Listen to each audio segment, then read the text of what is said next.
ভর্তা তো অনেক রকমই খেলাম, আজ না হয় একটি ডুমুরের ভর্তাই খেয়ে দেখি। প্রথমে ডুমুরগুলোকে ভালোভাবে ধুয়ে নিতে হবে। ধুয়ে নেওয়া হয়ে গেলে কড়াইতে নিয়ে নিলাম। এরপর একে একে লবণ, হলুদ, রসুন কুচি, অল্প পরিমাণে জিরা, শুকনো মরিচ দিয়ে পানি দিয়ে আমি চুলায় বসিয়ে দেব সেদ্ধ হওয়ার জন্য। ভালোভাবে সেদ্ধ করে নিতে হবে। এই যে পানি ফুটে গিয়েছে, পানিটা আমি পুরোটা টানিয়ে ফেলবো। এবার সামান্য পরিমাণে তেল দিয়ে এটাকে আমি হালকাভাবে ভেজে তুলব। ভেজে একটা ব্লেন্ডার জারে নিয়ে নিয়েছি। এবার এটাকে আমি ব্লেন্ড করে নিব। ব্লেন্ড করা হয়ে গিয়েছে। আমি ব্লেন্ড করার সময় সরিষার তেল দিয়েছি, এখন আর তাই সরিষার তেল দিচ্ছি না।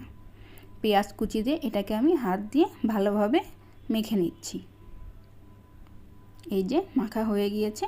আমি একটু টেস্ট করে দেখেছিলাম, লবণ ঝালে একদম পারফেক্ট। রেডি হয়ে গিয়েছে আমার মজাদার ডুমুর ভর্তা। আজকে এই পর্যন্ত। আল্লাহ হাফেজ।